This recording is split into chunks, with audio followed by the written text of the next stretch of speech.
So hi everyone, my name is Brian Monga. I work as an information assistant at the US Embassy in the Public Affairs section. So we are excited to have you here to discuss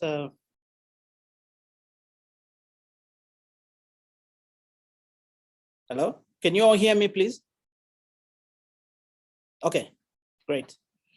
So we're excited to have you all here to discuss press freedom and the role of the press in a democracy.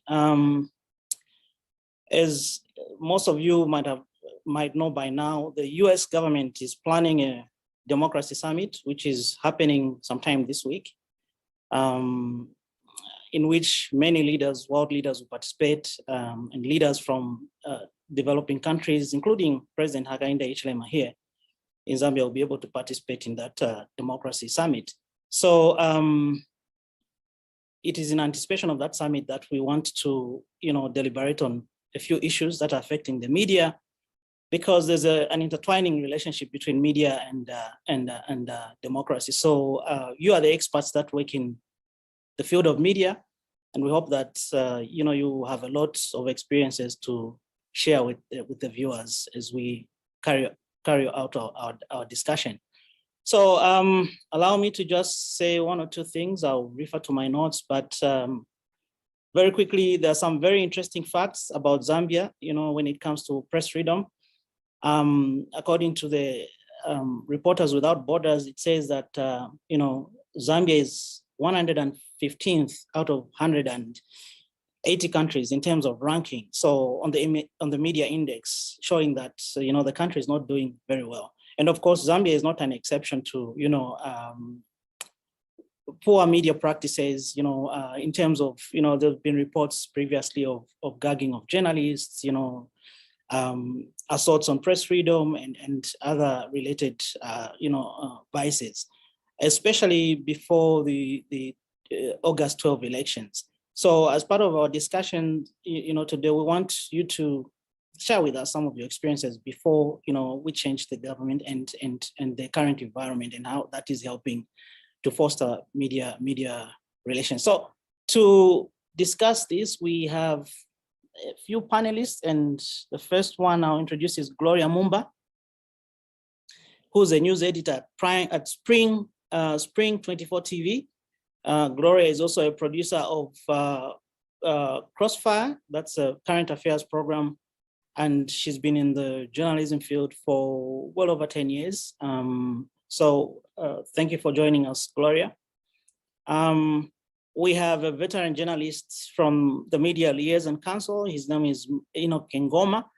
Enoch has been instrumental to media reforms that have been taking place in Zambia over the years, and he will be able to share with us more on the work that the Media Liaison Council is doing in relation to ZAMEC, or the Zambia Media Council Bill.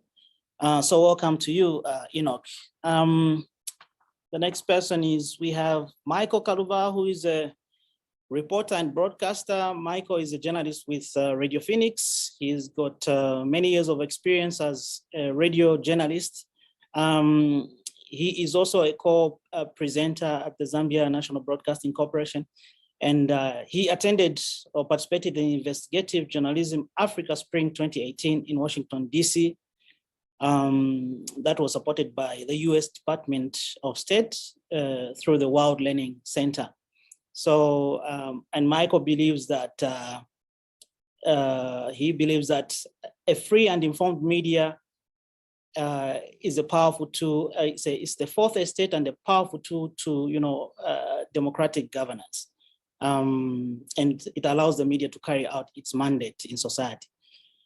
And so welcome, Michael. And we also have Macpherson Mutale, who is a social entrepreneur, a media consultant. Macpherson is currently managing the University of Zambia Radio Unza FM, and is the founder and current CEO of Mozo TV, a private TV station operating on channel, is it 94 or 194 on Topstar? Macpherson has journalism teaching experience and is a PhD scholar with the University of Zambia. And before that, he was a lecturer of media law and media ethics under the University of Zambia Institute of Distance Learning. And we also have Mr. Makokwa Kozi, who is the current station manager at Prime TV. Makokwa has many years of experience in the media, and he's been part of, I think from the time that Prime TV was set up, he's been instrumental, in seeing that the station succeeds. And I think we're going to hear very interesting stories and experiences from Prime TV as a case in point, as we deliberate over, press freedom and its intertwined relationship with democracy. So let me go straight to, I think any of you can pick this, but it would be nice to hear from you, Mr. Ngoma. Why should the press care about the health of democracy? And, what is really the correlation between these two, democracy and press freedom? Yeah, thank you so much, Brian, and thanks to the other colleagues present in the discussion. Yeah, from the Media Liaison Committee point of view, we feel that without a sustained democratic institution in Zambia, then the media stands completely no chance of enjoying any independence and any freedom. We have realized that the media in Zambia has been trampled upon for so many years, in the last few years especially. We've seen media houses being stormed into by political party cadres. We've seen, politicians doing what they want, without respecting the media in Zambia. So democracy is the cornerstone for the media to strive. We as Media Liaison Committee, we decided that maybe one of the best ways in which we can ensure some media freedom, some independence, and of course, no intimidation, was the idea of coming up with a media self-regulatory framework, which has been lacking in Zambia. Hence, we came up with the Zambia Media Council bill, which is currently in the process of being taken to Parliament. So we feel it is important to have this becoming into law, so that the media, as a professional body, have got their own law to govern themselves, and at the same time, that law will protect them against any external forces, such as politicians interfering with the operations of the media, which eventually comes to gagging of the media, and also, no press freedom, no media freedom. Our journalists mainly have been operating in fear of losing their jobs, especially those in public media. All this is because there's no democracy. If there's democracy, there's no way a journalist can be looking over his shoulder when he's doing a story. And then the following day, if a story is published, that journalist finds himself or herself out of employment. And speaking from experience, I personally was working for the Times of Zambia newspaper for over 20 years. And in my reign there, just when the PF came to power, we saw 7 journalists who were under my desk as news. I was news editor. These were journalists who were working for under my desk. They all received retirement letters, early retirement letters, young as they were, just because of political issues. So this is rather unfortunate, and we need a media that can be operating freely without fear of the state in any way. Thank you very much. Thank you, Mr. Ngoma. Thank you for throwing that perspective and showing where we are coming from and some of the work that you're doing as Media Liaison Council. Let me go to you, Makokwa Kozi. Some of the things that Mr. Ngoma has described are developments that affected Prime TV. Very briefly, how do you see press freedom? The state of press freedom in Zambia, and how do you see the relationship between press freedom and democracy? Just try to be brief in your response.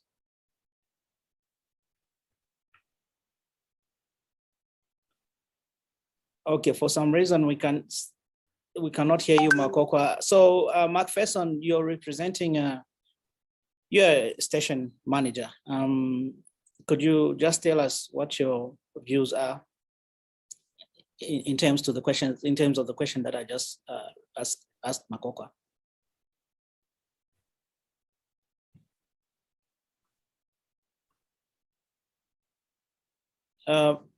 Sorry, my person, do you want to unmute?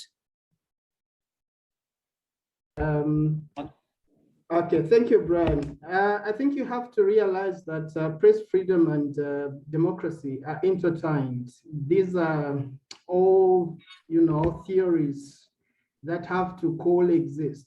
A democratic society will only thrive if there is a free press that is able to advocate for human rights and ensure that, people are participating fully in the democratic dispensation.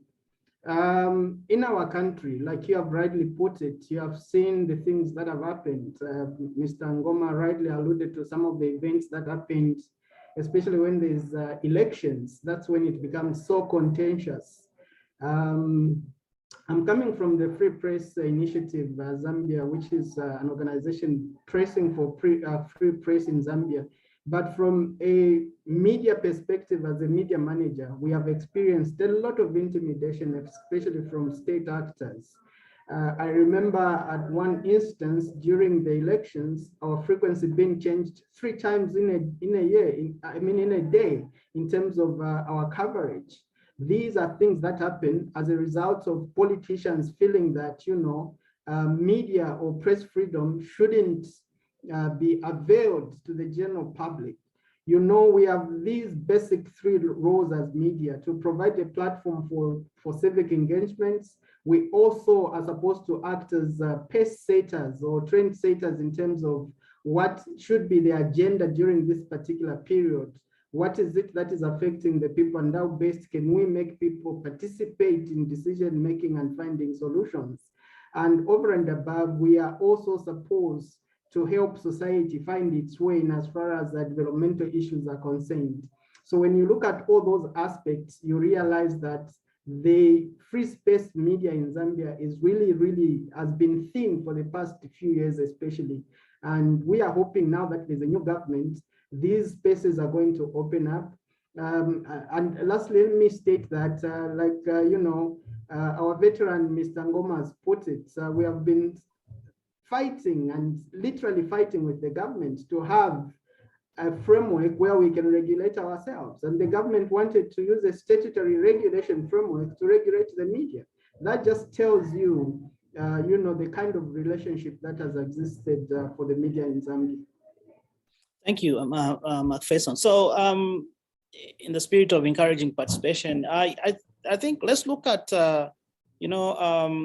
what are some of the steps that the press, in Zambia should take to try and smoothen the environment in which they operate? Yeah, of course, Mr. Ngoma has alluded to some of the steps that the Media Liaison Council has taken, has put in place rather, and that is very encouraging. But let's hear what Michael Carlova let's hear his views. How can the media try to, improve the environment in which they operate? This is in relation to, trying to improve the democratic space around. Okay.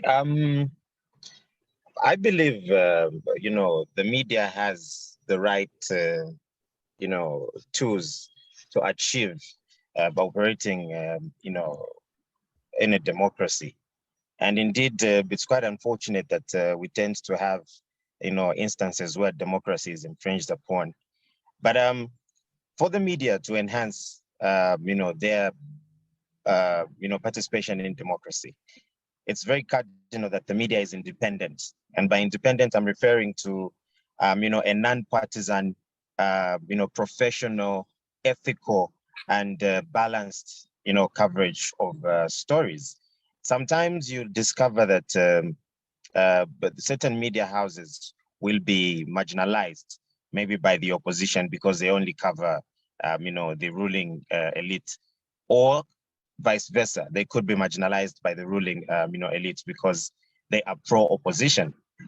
But first up, I think there's need to act professionally to ensure that we are blameless in this whole situation, even when we get to, point fingers at a situation where our rights as the media, when media freedom is being infringed upon, we will have done our part. All right, thank you, Mike. So one striking point you raised is the need for the media to act professionally. Now, Gloria, I'm sure you're following this discussion closely. Are you able to share some of, your experiences? You are editor at Spring TV. What are some of the experiences of your team there in trying to ride on the benefits that come with a free press? What challenges, what opportunities do you see? And how do you feel that an enriched democratic space could be more useful to your operations as a station? Thank you very much, Brian. To start with, of course, we're quite a small organization. Of course, the last election was the first that the institution covered as a whole. So we experienced, it was very interesting to say the least. Of course, political interference being one of the key challenges, or the main challenges that we did experience during this past election, as some of my colleagues have already alluded to. But when it comes to the challenges generally that the media is facing and some of the opportunities, I think one of the biggest challenges that I think Mr. Ngoma earlier also mentioned was access to information. Very, very, very huge challenge that I saw that the team, even at my institution, also experienced. We do not have, the right to access some of the information that we'd love to publicize to the public, among many other things. Political will also being another challenge. And I think to just also maybe ride on one or 2 points that my colleague Zelia mentioned, raising the bar high for ourselves is also very, very cardinal. In as much as we're going to complain and cry about political will and access to information, but if we as a profession do not stand up, to continue to raise the bar high, as I've already mentioned, we'll see a very diluted media in Zambia, where politicians begin to control not only the content, but even individuals, journalists themselves. We did see this in the previous electoral process that we did go through as a country, where we saw that some journalists actually even put aside their ethics or their ethical standing to just support certain individuals and political parties. So I think we really do need to raise the bar high for ourselves as a profession, for us to actually have a very strong media that speaks to the core values of democracy as well. Thanks, Gloria. So, one thing I'd like to find out from all of you is, when you see, there've been important pronouncements from the current government in Zambia on, how they want to ensure that there is press freedom prevails, and how they want to uphold the other, human rights, and therefore lead to a stronger democracy. Could you tell me, does this excite you? If it does excite you, how do you leverage such an environment that, that is sort of pointing in the direction where you feel, and only if you agree, where you feel that, the media freedom should be going? How do you use such an opportunity, of a relatively free space? Can I go first? Yes, please, you can go. So we certainly are happy and quite excited, of course, that there are positive pronouncements coming from the new government, especially from the head of state himself. We want to take advantage of that, so that before the political power starts saturating some of the political leaders, maybe we can ride on that ourselves and ensure that our processes of becoming at least some free media can be done and be done with before, the government, people become too used to government when they start thinking now they can run everything they want. But on the other hand, it's unfortunate that despite the positive pronouncements, already we are seeing negative things coming from the same government. We look at just a few days ago, we had a radio station which was hosting a member of parliament from the opposition political party, and these guys, so-called cadres, had to move into a radio station and disturb a program and harass the person who was being interviewed, harass the journalists who were interviewing him, and everything was chaotic. Now this comes right, in the middle of the pronouncements being made by the president, pronouncements being made by the other leaders, the ministers, and so on, which are all guaranteeing, some sort of media independence in a way, though they are not yet in black and white on paper, but at least there are pronouncements coming from the leadership. So we feel that making pronouncements on one hand, and then on the other hand, you are withdrawing the same pronouncements through barbaric acts such as the one which happened at Impika Radio, that doesn't augur well with democracy. That doesn't augur well with press freedom. We need pronouncements which are going to stand a test of time so that the journalists can also enjoy what they feel should be enjoyed. The pronouncements, we are happy in a way because in the previous regime, the issue of the Zambia Media Council broke down because the regime was against some of the clauses which were in the bill. And also us were against some of the clauses that they put in the bill without us knowing what was happening. Otherwise, the bill would have gone to parliament without us knowing some of the clauses which were there, which were inhibitive to the journalism profession. So now from these pronouncements, we feel that we can ride on them and ensure that what we want to see in the bill shall be the same thing that we shall see when the bill goes to parliament. Thank you for now, Brian. Thanks. Anyone can... Yes, Brian, can I just come in? So maybe I could chip in. You can go after Mark Faison. Okay. Okay, so I agree totally with what Mr. Ngoma is saying. This pronouncement should be backed by actions. And for me, really, the greatest problem that we have had in this country, we have failed to enact the access to information bill for the longest time. We almost clocking 20 years now. It's been talk and without action.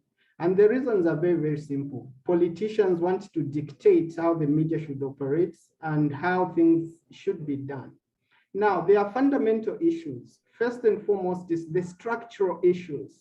When you look at the media landscape in Zambia, even when we talk about pluralism in media, you also have to look at what is the impact of that pluralism that we have.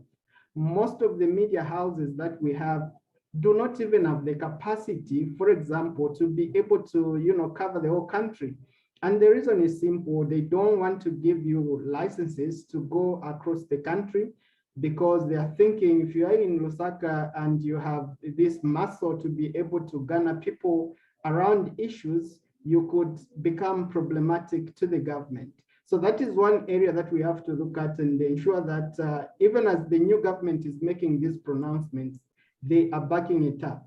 Look at the acts that we have, the ZNBC Act in particular, look at the Independent Broadcasting Act, and then you look at how you want to regulate the private media.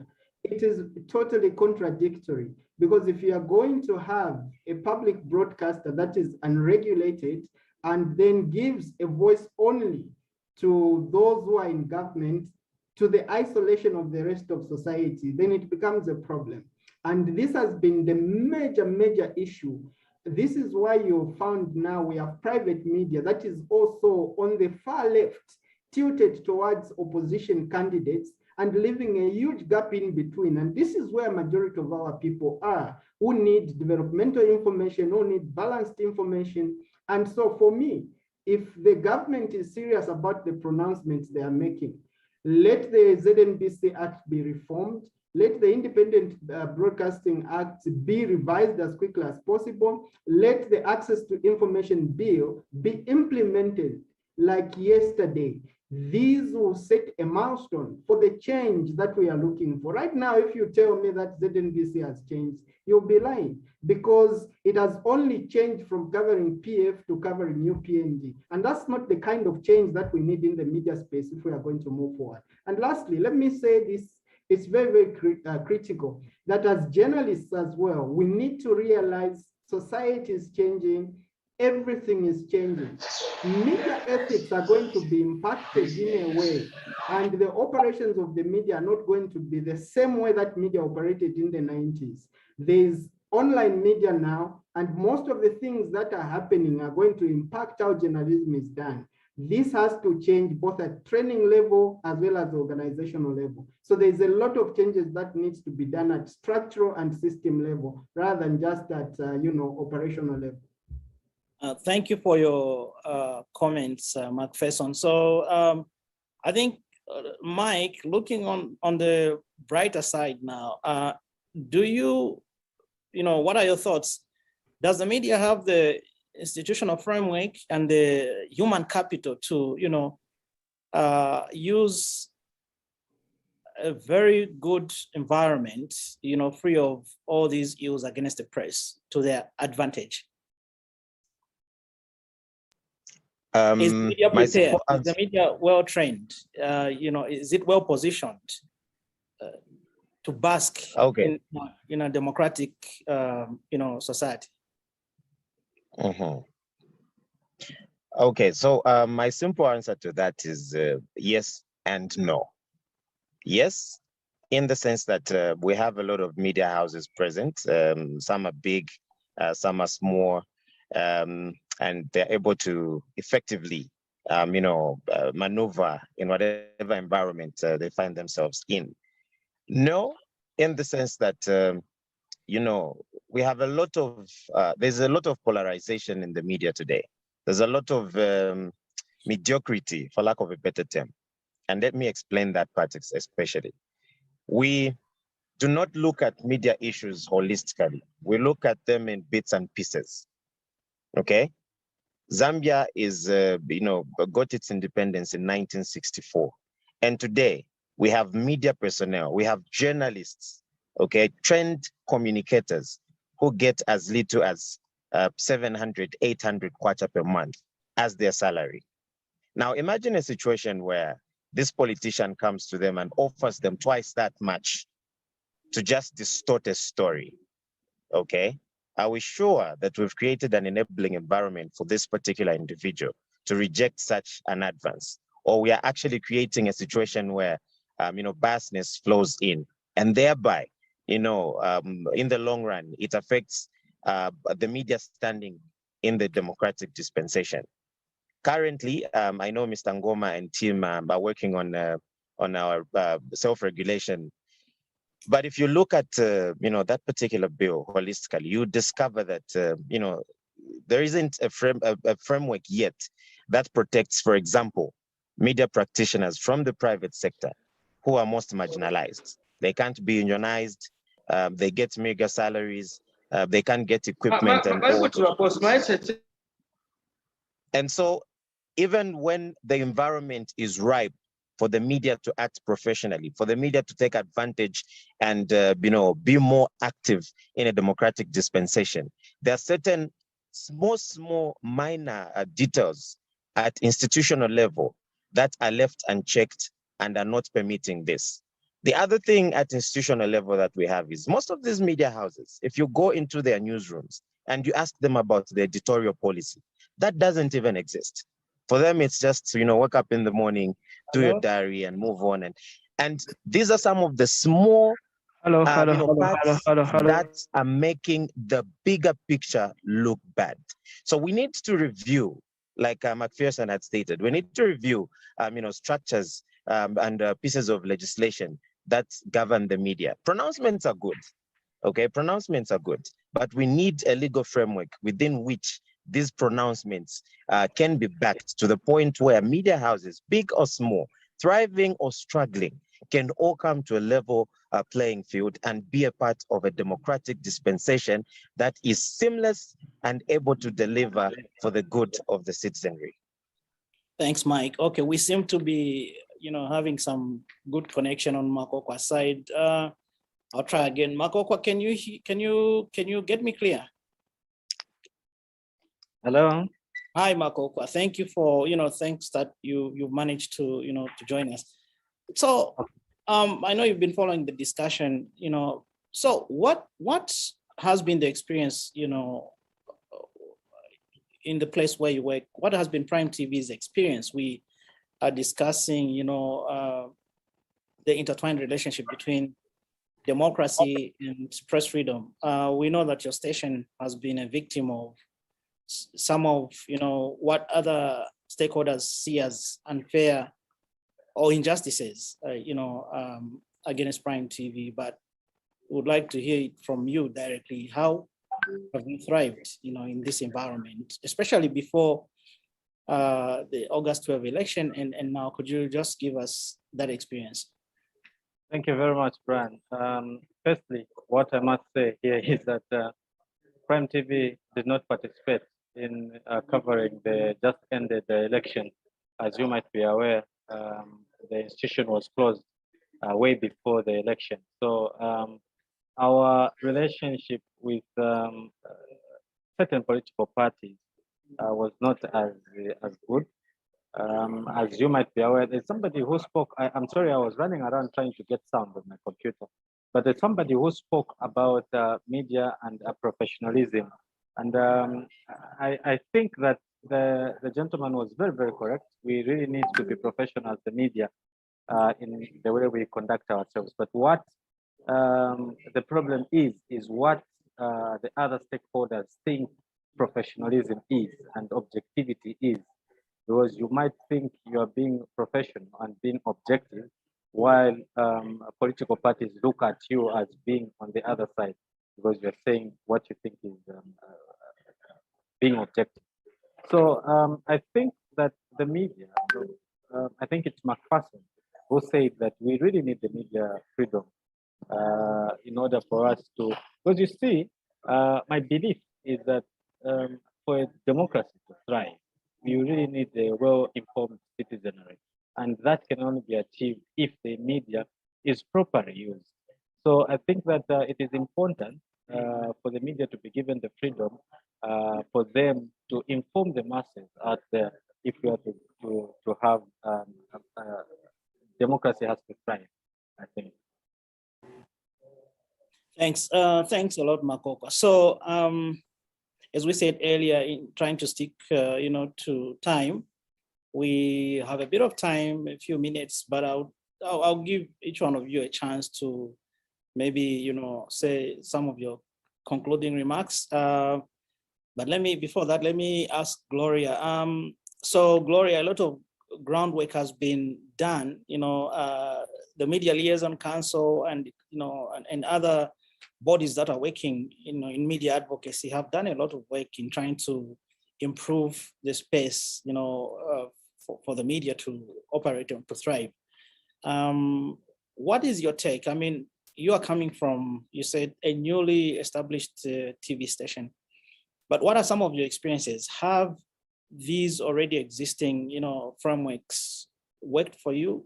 How, are they working for you? Could they work better? Could you just share your experiences and some of your thoughts? Thanks, Brian. I think the current state of affairs leaves much to be desired. I earlier mentioned, and I think a number of other colleagues have also touched on the access to information being the major problem that we have.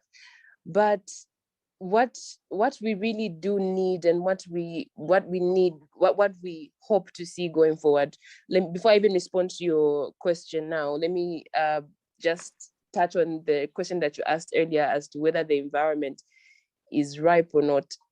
I don't even think we have anything to celebrate about when it comes to political will just yet. Politicians talk, unfortunately, and that's their job. So previously we had politicians who claimed to have our backs as the media and want us to thrive, but in the end of it all, and still at the back of our faces, and sometimes even in the front of our faces, as was the case of Prime TV and many other media houses, they still stab us right where they shouldn't stab us. So I'm not really excited about the pronouncements that have been made, because in just a few days into the reign of the new administration, of course, we have seen a few injustices, one injustice very major that we did experience quite a lot also in the previous administration.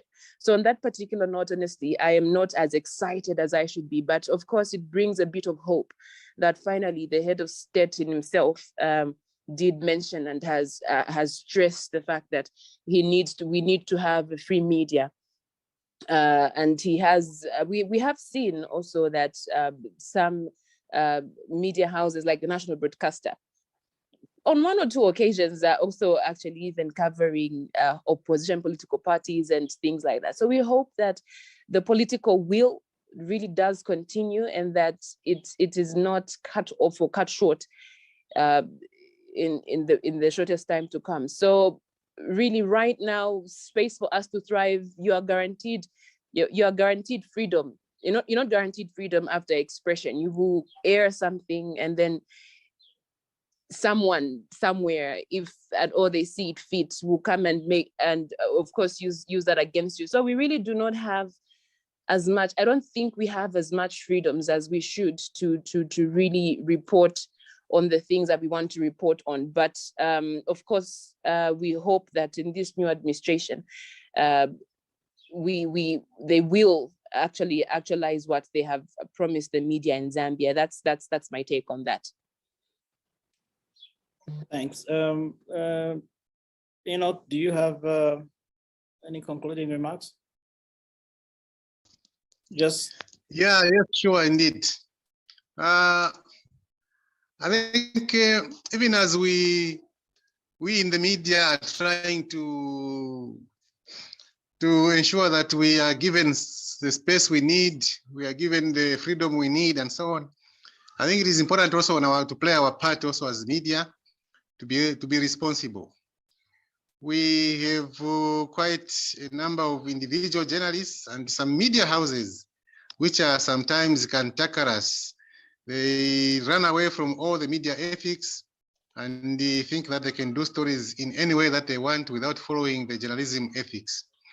So it is important that even as we fight for access to information, as we fight for media self-regulation, as we fight for the IBA Act and the ZNBC Acts to be repealed, which is certainly they are going to be repealed, because the IBA is supposed to surrender its functions of regulating the electronic media to the Zambia Media Council. So the repealing of the IBA Act is currently on hold until the ZAMEC bill becomes law. Then the repealing of the IBA Act will continue. And for the Access to Information Bill, from our engagement, our regular engagements with the government through the Ministry of Information, we are informed that the Access to Information Bill shall come to Parliament in the first sitting of next year in 2022, which shall be in, I think, second or third week of January. That's when the Access to Information Bill shall be brought to Parliament. So we are looking forward to all these developments, but at the same time, we advise the media also to be professional even before these issues are sorted out. We don't need to wait for documents for us to become professional. We should be professional from the professional aspects that we were taught when we were in journalism schools. Thank you, Brian. Thank you, Mr. Ngoma. And just before we wrap it up, I just want to say that, as some of you may already know, President Biden pledged to host a summit for democracy to reinforce the United States commitment to placing democracy and human rights at the center of US policy. So the December 9 to 11 summit will bring together established and emerging democracies, civil society, and the private sector. It will further solicit innovative and bold commitments to defend against authoritarianism, address and fight corruption, and promote respect for human rights, both at home and abroad. I think that this should be pretty much exciting.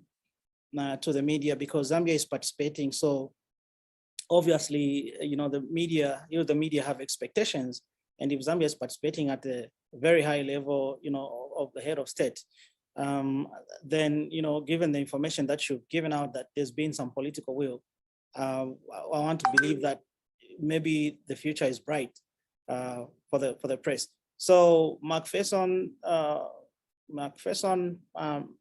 Enoch, Gloria, Michael, Makokwa, it's been a pleasure discussing this issue with you. We hope that we'll make some, another arrangement where we can deliberate on press freedom and democracy in Zambia. So wish you a happy day, and thanks for your time.